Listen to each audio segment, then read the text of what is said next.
అర్థమయ్యేలా చెప్పాల్సింది ఏంటంటే క్యాన్సర్ వ్యాధికి ప్రివెన్షన్ ఉంది.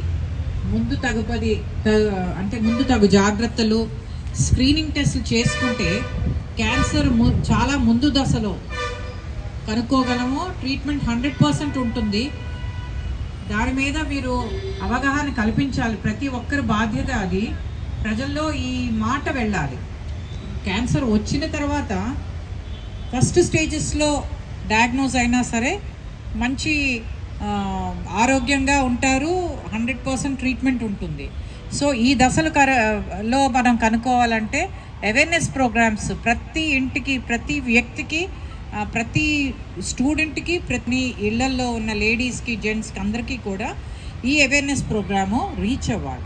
అప్పుడే ఈ ప్రోగ్రామ్కి సార్థకత. Thank you.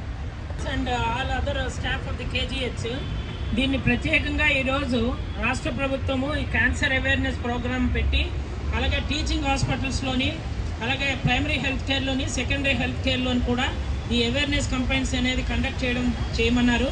అలాగా దాని ప్రకారంగా కేజీహెచ్ సూపరింటెండెంట్ గారు, ప్రిన్సిపాల్ గారు, అలాగే ప్రివెంటివ్ అంకాలజీ యూనిట్ సంబంధించిన స్టాఫ్ అంతా సహకరించి ఈ అవేర్నెస్ కంపెయిన్కి సహకరించారు. Thank you.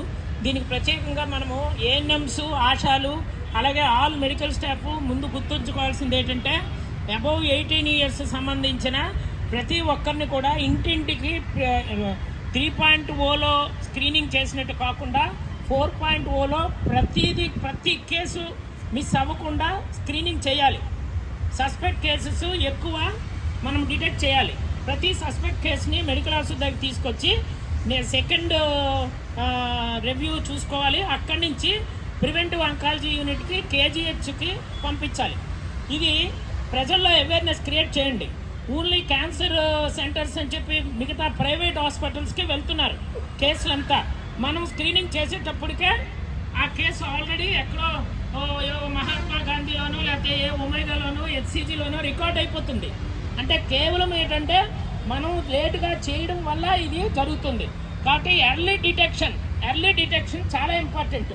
కాబట్టి ఇంటింటికి వెళ్ళి ఇప్పుడు ట్రైనింగ్స్ ఇవ్వడం జరుగుతుంది.